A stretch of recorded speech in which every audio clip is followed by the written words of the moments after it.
Hi, everybody, and welcome back. I am your host, Todd, Kiper, Berman Jr. We are back for another 2018 Fantasy Football Draft Lottery. That's right, we're talking about the Fall 09 Spring 10 Fantasy Football League. That's right, it's 2018. Big things are happening.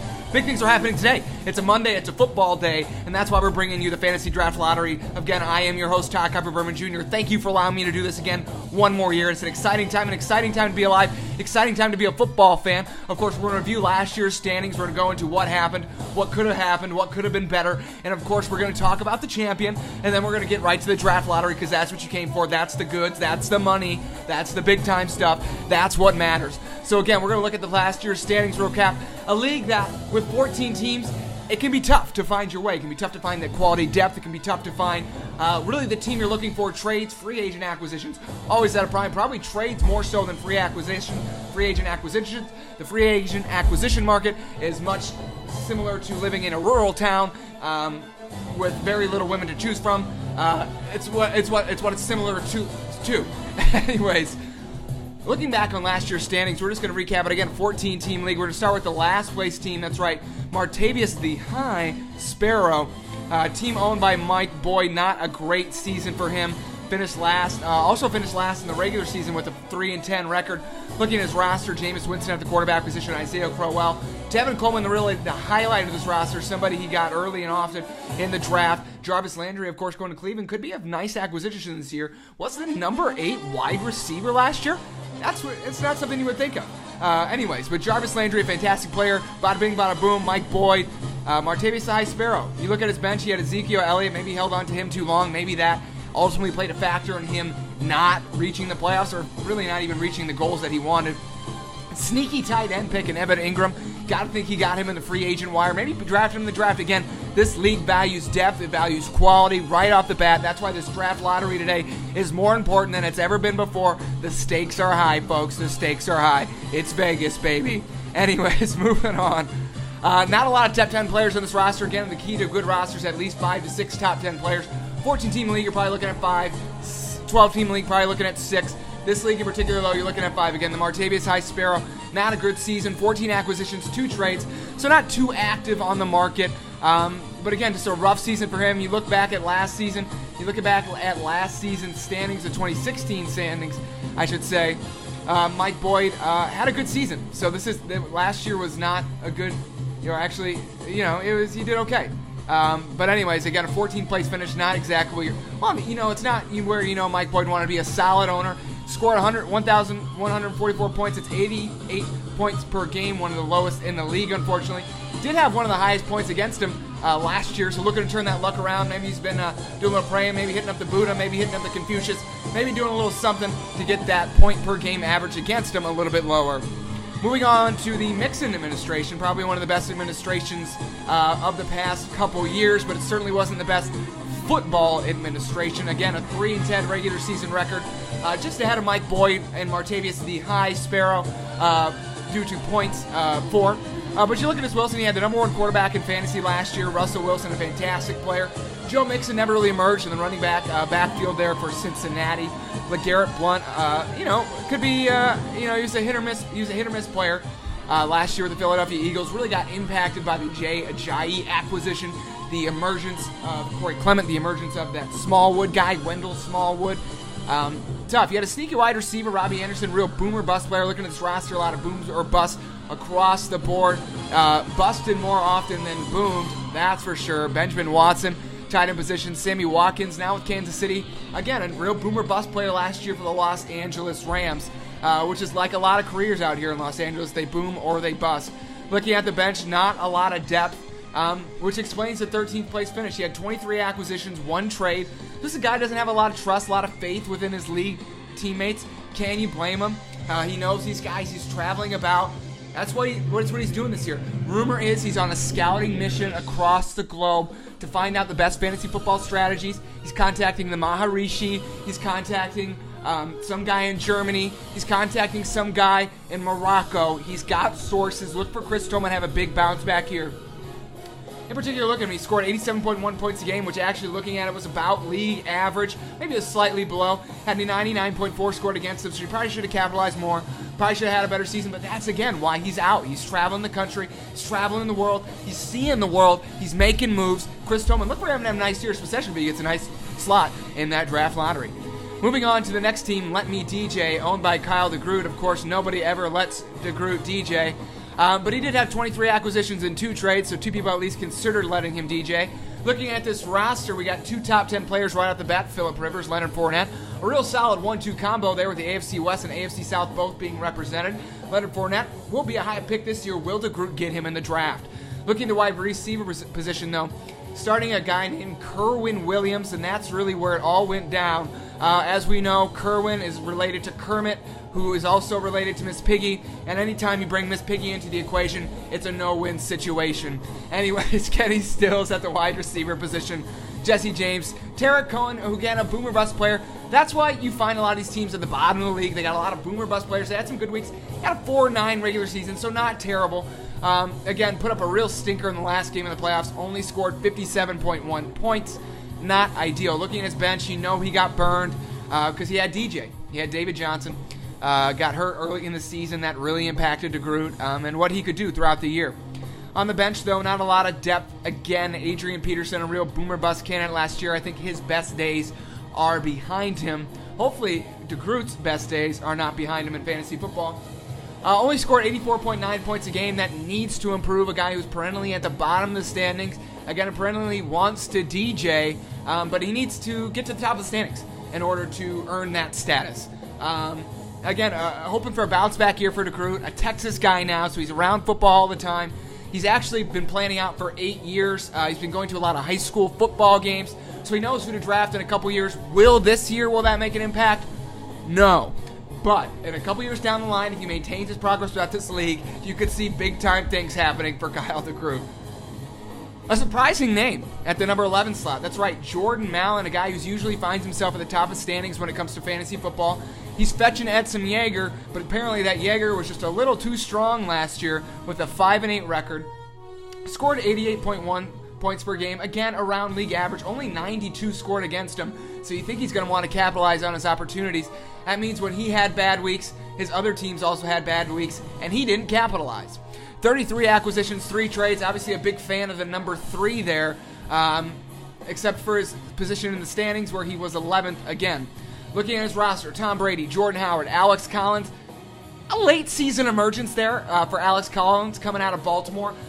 Could be better this year, might be a better draft pick this year than it was last year. Well, at least you hope for Mallon's sake. Michael Thomas, a top 10 wide receiver. Doug Baldwin, a top 15 wide receiver. Austin Hooper, again, had some big games, had some boomer games. And by boomer, I don't mean pop, pop, pop, pop. I don't mean Chris Berman. I don't mean that boomer. I don't mean Tom Jackson. I don't mean Sunday Night NFL Countdown. I'm talking about boom or bust, not a great season. Josh Dotson, Washington, a rookie who you probably, a second-year guy, actually, I believe. Who you probably expected more out of the wide receiver, especially with a great quarterback that he had, and Kirk Cousins, of course, now a Minnesota Vikings, Skull Vikes. Anyways, the Bengals, not a good defense. Ryan Suckup did not suck last year and was a really good kicker. Looking at the Bears, he had the Bears defense on his bench, Derrick Henry on his bench, who he was probably actually starting, rotating with Alex Collins. You got to believe that the matchups were the reason for not having Alex Collins, for having Derrick Henry in the lineup. But again, depth at a premium in this league, and you can see that reflected on these teams towards the bottom of the standings. Only 3 top 10 players, and that's including a kicker on Jordan Mallon's roster. Again, please, I'm not breathing often during this broadcast, so if I do take a quick breath, to take a quick moment to get a breath, please work with me, bear with me, be with it, bear down. Jordan Mallon, looking to bounce back from an 11th place finish. Looking on to the next one, Macklin on your girl. This is a guy who, again, kind of perennially, unfortunately, has found himself in the bottom of the standings. I don't know if it's due to the fact that he has a gluten allergy and he has to avoid chicken wings on football, which, of course, chicken wings, as we know, leads to fantasy football success. But anyways, Justin Bollinger, he's Macklin on your girl. He's got his own girl now he's Macklin on. But anyways, Justin Bollinger, looking at here, he scored 93.7 points per game, 93.2. Actually was in the favorable, he scored more points than his opponents, but only by 0.5, so that's why he finds himself towards the bottom of the standings in that 10th place. Now let's take a look at his roster. 17 acquisitions, 1 trade, a decent roster. A real shining star of the team was Le'Veon Bell. Of course, he drafted a fantastic draft pick. Well done, sir. A.J. Green, Demaryius Thomas, Greg Olsen, who had some injury issues. Josh Gordon, who was a late season emergence. Really like to see him on the roster. You can almost count on the fact that either Mike Rowan or Justin Bollinger, Mike Rowan, an owner we'll get to later on in the broadcast, and or Justin Bollinger is going to be owning Josh Gordon this year. I just feel like they're Gordon guys. You expect Rowan probably to have Antonio Brown, probably Josh Gordon, probably a lethal, but we're not talking about him here. We're talking about Justin Bollinger. A.J. Green, again, a top 10 wide receiver. He had the Eagles D, a phenomenal defense. Overall, actually a decent amount of depth on the bench. C.J. Anderson, Ted Ginn, Tyrod Taylor, Allen Hurns. Again, no real stars on this team except for Le'Veon Bell and A.J. Green. Demaryius Thomas had a disappointing year fantasy-wise. But again, Case Keenum at the quarterback position might not be as great this year as he was last year. Probably not because he's not suiting up for the Minnesota Vikings. Justin Bollinger looking to bounce back. He was in last place last year. He worked himself up to 10th place this year. Excited to see what he does. He's on the up and up. He's an owner who's putting in the effort. He's renting those cars. He's putting in the effort. And he's, for every car he rents, he gets a fantasy football secret. And I think that's the key to his success, and I think he's been renting a lot of cars lately. So look for a successful season from Justin Bollinger. Moving on to probably perennially one of the middle-of-the-road owners in the league. 9th place finish for the Bald and the Beautiful. That's Brett Kohler, that's right. 16 acquisitions, 3 trades. You look at this team, though, and something that's really surprising. Had 97 points scored against him. But by far and away, and we will go through this for every team, but by far and away had the most points scored against him. As you've known, most of the teams have had the 90 scored against him. This guy had 110.2 points scored against him. Again, that really just contributes to this shitty fucking year that 2017 was for Brett Kohler. Looking at his year, you can see that he didn't make a lot of moves to improve his team. Carson Wentz goes down, injury, oofda. Looking at the running back position, though, not bad. LaShawn McCoy, Christian McCaffrey. Wide receivers, Kelvin Benjamin, Robin Woods, Austin Seferi-Jenkins at the tight end position. He also had Amari Cooper at the wide receiver position. Chargers D, who put it in a top 5 finish last year at the defense. Justin Tucker, always perennially a top 10 kicker. Looking at the bench, not a lot of depth. Again, a real disappointing season from Doug Martin. Got swindled on that trade. And again, just again, a lack of depth. He had some great running backs. Couldn't capitalize that into great success on the fantasy football field. Did win his last game, though, so looking to carry that momentum against, he beat Justin Bollinger. So looking to carry that momentum into this season. We're going to keep rolling, everybody, because I know you guys want to get to the most important thing, and that is the draft. And how about Dak? That's right, Eric Deutsch, an 8th place finish, a guy who, again, always seems to hover between that 5 to 8 range, looking for a championship this year, a sneaky surprise championship pick. Boveda, Vegas, Hollywood. The Hollywood sports books put him at a 15-1 to win this league, which is, well, actually, no, that'd be pretty bad. Fuck Vegas. Anyways, how about that? Eric Deutsch scores 96.8 a game, only had 95.2 scored against him again. Brett Kohler had almost 20 more points per game scored against him. An 8th place finish and a decent roster, and he makes a lot of moves. Playing with this guy in a fantasy baseball league, he's an active owner, and he embraces the activity. He gets around more than a light switch in a whorehouse. He's on and off. He's making moves. He's active. He's active. He's active. Anyways, look at his roster, though. He did have a lot of top 10 players. Alex Smith at the quarterback position, a top 5 quarterback. Melvin Gordon, a top 5 running back. Zach Ertz, a top 3 running back. Steelers defense, a top 10 defense, and he had a top 10 kicker, which, again, if you're in a 14-team league, you should at least have a top 15 kicker. Look at his bench, too. A lot of depth. Eric Ebron, top 15 tight end. Juju Smith-Schuster, top 20 receiver. Dak Prescott, top 20 quarterback. He had depth at certain positions, but what really hurt him was depth at the running back position. His next best running back was Rex Burkhead. That's what really ended up burning him, I believe, at the end of the season. Again, 34 acquisitions, 3 trades. How about that? He says, "Are you mad, bro?" with his logo. He was probably mad about that 8th place finish. And moving on to a guy who loves his team's name so much he doesn't even change it. I am Malcolm Floyd? Question mark? The question was answered last year. He is not, in fact, Malcolm Floyd. That's right. He is the owner, Reed Merlotti, the owner of the 7th place team A guy who scored 1,232 points, 1,378.5 scored against him. Second most points scored against in the league, so an admirable finish with that 7th-place finish. He finished 6-7 on the regular season, just missed the cut for the playoffs. Only 4 acquisitions in 1 trade, though. So you got to think, is this guy paying attention, or does he just believe in his drafting abilities that much? I believe it's the latter. Maybe it's the former. It could be one of the two. Maybe it's a former ladder. It's a new ladder company that's being started. Anyways, looking at this roster, Kirk Cousins, a top 10 quarterback. He's got Larry Fitzgerald, Jack Doyle, Seahawks defense, all top 10 players. Looking at his bench, he has Jason Witten, a top 10 tight end. And that's where he really falls off. Looking at the receiver position, Golden Tate, a top 15 wide receiver, so not bad. Jay Ajayi, he got really hurt last year with the Ajayi trade from Miami to Philadelphia, as we all did as owners of Ajayi, as myself and a couple other leagues. Really stung, really sting.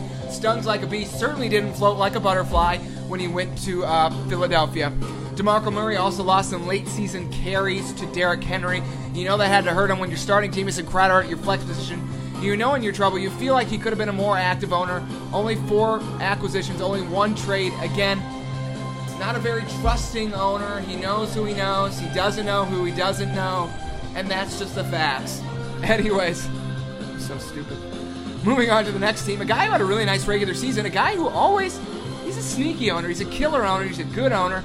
He's giving a shout out to the Flint Tropics. That's right, the Post-Tropic Cyclones, owned by Kyle Eaglehoff. 20 acquisitions, 1 trade. A team that really emerged late in the season, especially with the pickup of Jimmy Garoppolo at the quarterback position. He technically was the 34th ranked quarterback, but once he got in the game, he made an impact. And he was the reason for Kyle Eaglehoff having the finish that he did, a 6th-place finish. Not a bad year.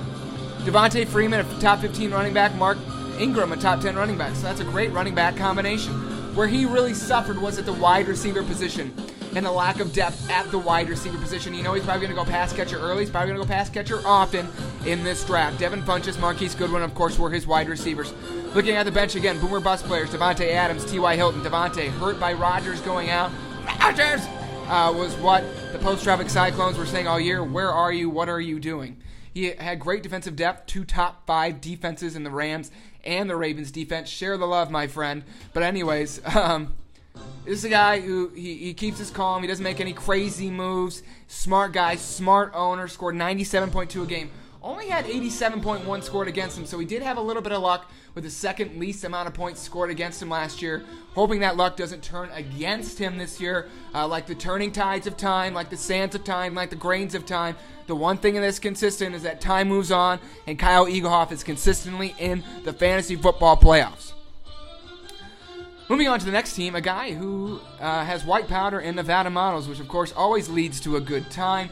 And that's a guy, again, who's predominantly in this 4 to 8 range, usually in the spot, or usually in playoff contention. That's right, I'm talking about Jeff Up, an owner that finished 7-6 in the regular season, scored 107 points per game, second most in the league last year. Probably disappointed with his 5th place finish, let's be honest with it. Had 95.9 points scored against him, so he lucked out a little bit there. Had a big point differential, though, and that's because he had a pretty damn good roster. 28 acquisitions, 2 trades, Matt Ryan, Todd Gurley, Kenyon Drake, who once Jay Ajayi left the Miami situation, really came on and had a nice little season there in Miami. Could have a bigger year this year. Look for Drake to be on Up's roster. Mike Evans at the wide receiver position struggled. He had a top 20 finish, but you expect better out of Mike Evans. At least probably a top 7 finish out of Mike Evans is what you expect. But he got exactly what he expected out of Keenan Allen. He got exactly what he expected out of Travis Kelce, both top 5 at their position. Marvin Jones Jr., a surprising top 10 receiver last year. And that's where Up gets. He gets in those surprising little sneaky little guys, sneaky little picks. Marvin Jones, of course, not a sneaky little guy, a bigger guy, a taller guy. Also can sing. Fun fact, sidebar, also had a top 10 defense. He had the top kicker in the league. This is a guy who had top 10 talent across the board. Had to be disappointed with his 5th place finish. That's right, white powder plus Nevada models. Of course, that white powder is flattery, making yourself a good cake, because there's no better way to woo a model than baking her a nice cake. Moving on to Nick's receding Sirline. Mike Marone's team, that's new. Finished the regular season 9-4, 102.8 points scored a game. Again, this is a league that goes by 0.1 points. That's how close these games are. Very intense. Anyways, looking at it, he had 91.1 points scored against him. The Nigs receding Sirline. 61 acquisitions, 8 trades. The most active owner in the league. take back what I said about Deutsch, about the on and off switch of the whorehouse. It applies to this guy. He's on, he's off, he's making moves. It's getting more action than that light switch. Unbelievable analogy, unbelievable team. Crazy owner. Surprising that he doesn't have as many top 10 players if you look at his starting lineup as you expect. Blake Bortles, the 13th ranked quarterback. Carlos Hyde, the number 9 ranked running back. Deion Lewis, 13th ranked running back. Adam Thielen, 10th ranked wide receiver. Delaney Walker, top 6 tight end. And then the Vikings D at 11. Josh Lambo, 23 kicker. Looking at his depth, though, he has depth at the kicker position with Robbie Gould, the number 3 kicker. Matthew Stafford, the number 7 ranked quarterback. Jordy Nelson had a disappointing season. You know Mike Rowan was definitely disappointed with the season that he had last year as he's starting Keenan Cole, which he had to think was a matchup decision for him last year. Again, consistently one of the more active owners in the league. Consistently a guy that finds himself at the top of the league standings. So activity leads to results. Results don't always necessarily lead to good things. But this guy leads to fantasy football success. Mike Rowan, a real gamer. Shows up on Sundays, shows up on Thursdays, shows up on Mondays. And that's why he had a top 4 finish last year. A surprising finish last year at number 3. And that's right. We're talking about not getting 4th this year. And you didn't get 4th last year either, Tyler Caney. You got 3rd, and congratulations. A guy that for the last couple years was at the bottom of the standings. Looking at his team, though, you're going to look for a little bit of regression probably. He only scored 92 points per game, which was towards the bottom of the league. But he only had 81.4 scored against him. So just, I don't know who you killed or who you paid off, but you had some serious luck last season. But, sometimes it's better to be lucky and good. Only 11 acquisitions, only 2 trades. Looking at his roster, Jared Goff, Marshawn Lynch, Frank Gore, Deshaun Jackson, DeAndre Hopkins, Jimmy Graham, Orleans Starquar, Redskins D, Steven Gostkowski. The names were better than the stats last year. Only 1, 2, 3 top 10 players in your roster, and so to get a 3rd place finish is really surprising. Something not necessarily you expected out of a not getting 4th this year. But anyways, your logo's hysterical. But look for him to have Jared Goff again on his team this year. Marshawn Lynch again. Could be a good pick this year. Surprising fact about Marshawn Lynch, had the most yards after contact ever in his career. So, anyways. We're now into our top 2 teams, the teams that played for the championship. Of course, we're talking about the 2nd place team, and where's my money, man? That's right, Nick McCullough, again, a team like Caney, who has found himself at the bottom of the standings a couple years, and something he looked to improve last year. And he did improve. The highest scoring team in the league last year with 115.6 points scored again. Also had a decent amount scored against him. So this is a guy that battled each week.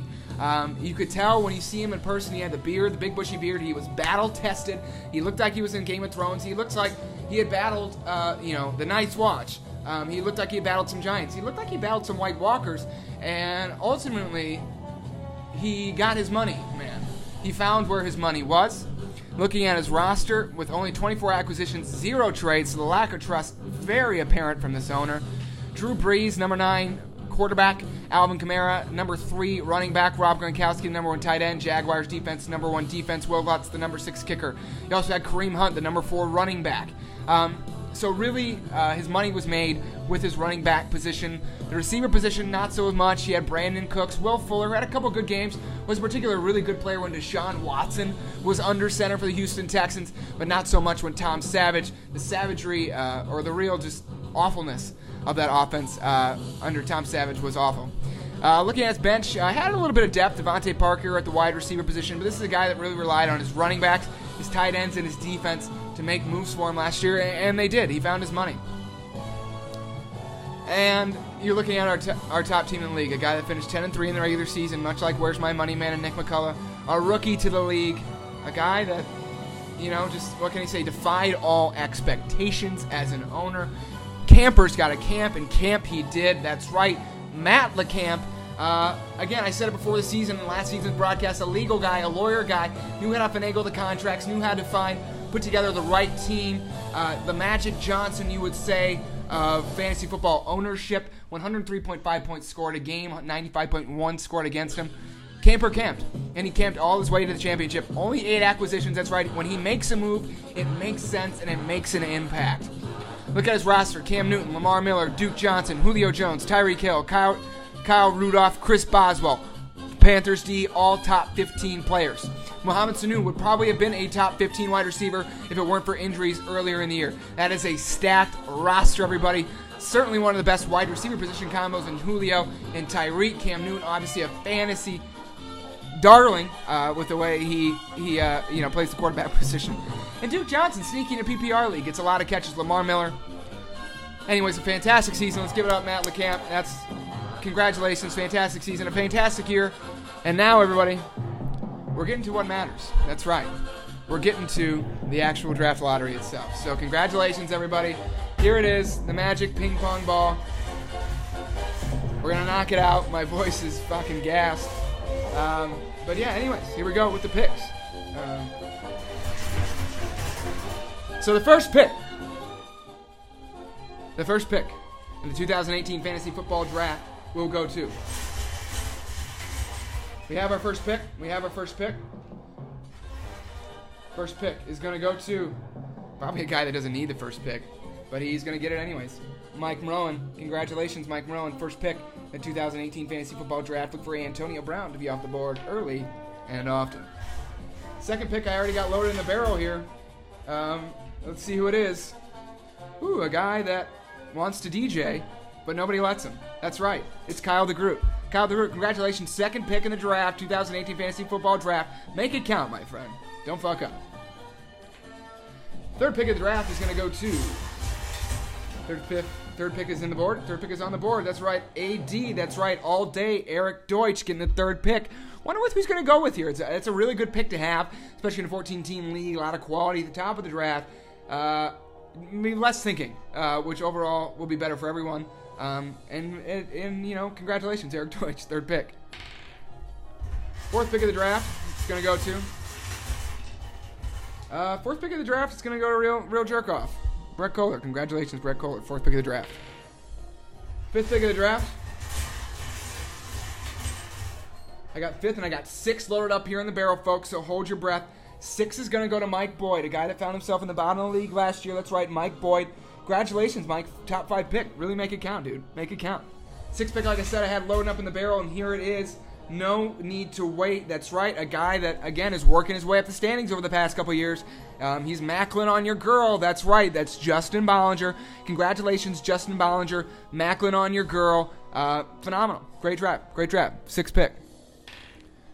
7th pick in the draft.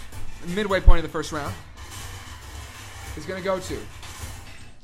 I got 2 picks here. I got 7 and 8 lined up. 7 and 8. First pick, 7th pick is going to go to Nick McCullough, the second place finisher last year. Gets the 7th pick of the draft, right in the midpoint, probably right where he wants to be. Allows him to see what other people are going to do. Lets him put together a strategy. This is a strategy guy. Congratulations, Nick McCullough on the 7th pick. And the 8th pick is a guy, again, who's traveling the country. Now he knows what pick he has, traveling the world, I should say. Now he knows what pick he has to strategize with. That's right. Chris Tolman, the Mixon administration, has the 8th pick this year. Congratulations to the Mixon administration. Congratulations to Chris Tolman. That leaves us with our 9th pick. Who's the 9th pick going to be? The real drama here, folks. 9th pick is going to... Again, a killer owner, Kyle Eaglehoff. Congratulations on the 9th pick, dude. Congratulations. 10th pick. 10th pick is going to go here. 10th pick is going to go to the money man, Reed Merlotti. Congratulations to the Don Reed Merlotti. Hope you're enjoying that altitude in Denver. 10th pick here is going to go to a guy that perennially usually finds himself at the top of the standings. This year, not as much, but looking to bounce back this year. That's right, Jordan Mallon. Congratulations with the 11th pick. Congratulations, Jordan Mallon. And now this is where it starts getting interesting. The 12th, 13th, and 14th pick. You get real quick back-to-back picks here. Honestly, probably a position you want to be in either, if you have a good pick here. You can get 2 real high-quality players right off the bat. So look for that to these guys to really capitalize on their draft capital. 12th pick of the draft is going to go to a guy that found himself 3rd last year, and he's definitely not getting 4th this year.